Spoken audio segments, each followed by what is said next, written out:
Hello everyone. So let's solve question number 6 of exercise 3.1. तो देखो इसमें क्वेश्चन में क्या कह रहा है, बढ़ते हैं समझते हैं। सबसे पहले क्वेश्चन समझना बहुत इंपॉर्टेंट है। क्वेश्चन में समझो कि क्या गिवन है और क्या पूछा जा रहा है, बस ये दो चीज आपको क्वेश्चन से समझना है। ओके, उसके बाद आप इजिली सॉल्व कर सकते हो।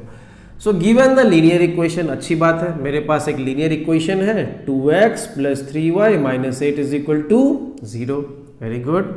अब क्या कह रहा है, गिवन समझ में आ गया, लीनियर इक्वेशन गिवन है। अब क्या कह रहा है, राइट अनदर लीनियर इक्वेशन, मतलब हमें दूसरा लीनियर इक्वेशन लिखना है in two variable in such a way that the geometrical representation of the pair so formed is intersecting line, parallel line, coincident line. बहुत अच्छी बात है, हमारे पास एक इक्वेशन गिवन है। क्या इक्वेशन गिवन है, उसको लिख लेते हैं।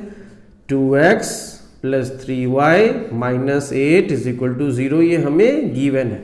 अब हमें एक और इक्वेशन लिखना है जो कि दो पेयर बना के इंटरसेक्टिंग लाइंस फॉर्म करे। अच्छी बात है। तो सबसे पहले आप याद करो इंटरसेक्टिंग लाइंस का कंडीशन क्या था। इंटरसेक्टिंग लाइंस का कंडीशन अगर हम याद करें तो कंडीशन था a1/a2 is not equal to b1/b2, यही कंडीशन था। चलो, तो यहां पे आपको a1 दिख रहा होगा, a1 है 2, b1 है 3, c1 है -8। c1 की भी जरूरत है नहीं, ठीक है।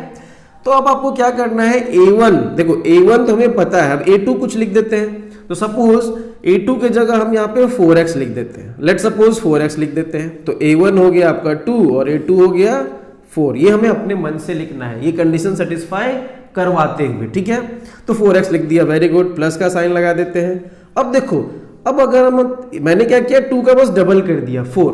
अब हम मान लो 3 का डबल कर दे 6 अगर डबल कर दे तब तो 2/4 दैट इज 1/2 और 3/6 दैट इज 1/2, दोनों इक्वल हो जाएगा। लेकिन हमें क्या चाहिए, इक्वल नहीं करवाना है।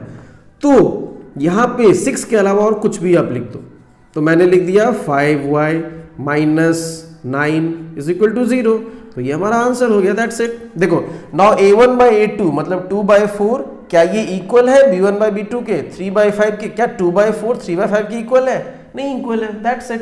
चलो पैरेलल लाइंस पे चलते हैं। पैरेलल लाइंस का क्या कंडीशन था, पहले इसको लिख लेते हैं। ये था आपका 2x + 3y - 8 = 0। अच्छी बात है। अब पैरेलल लाइंस का कंडीशन था a1/a2 जो होगा वो इक्वल होगा b1/b2 के, बट नॉट इक्वल होगा c1/c2 के। तो देखो a1 2, b1 3, ठीक है, c1 -8। हमें क्या करवाना है, a1/a2 को b1/b2 को इक्वल करवाना है। चलो इसको डबल कर देते हैं। 2x का डबल कितना, 4x, ठीक है। तो 2/4 मतलब 1/2, वेरी गुड। अब देखो इक्वल करवाना है मतलब हम इसका भी क्या कर देंगे, डबल कर देंगे। तो ये कितना हो जाएगा, 6y। देखो 2/4 मतलब 1/2 और 3/6 मतलब 1/2, दोनों इक्वल हो गया। अब इसको इक्वल नहीं करवाना है तो हम इसको 8 2 16 ना करके 16 के अलावा कुछ भी कर देंगे, 17 कर देते हैं। लो हो गया, दिस इज आवर आंसर। चलो थर्ड में चलते हैं। थर्ड में क्या होना चाहिए, कोइंसिडेंट। कोइंसिडेंट मतलब तीनों का तीनों इक्वल होगा। क्या कंडीशन होता था कोइंसिडेंट का, a1/a2 is equal to b1/b2 and it is also equal to c1/c2। बहुत अच्छी बात है। चलो आ जाओ सॉल्व करते हैं। कुछ करना नहीं है इसमें, सबको इक्वल करवाना है। 2 का डबल कर दो 4x, 3 का डबल कर दो 6y, 8 का भी डबल कर दो 16 = 0। देखो 2/4 1/2, 3/6 1/2, -8/16 1/2। So this is our answer, that's it.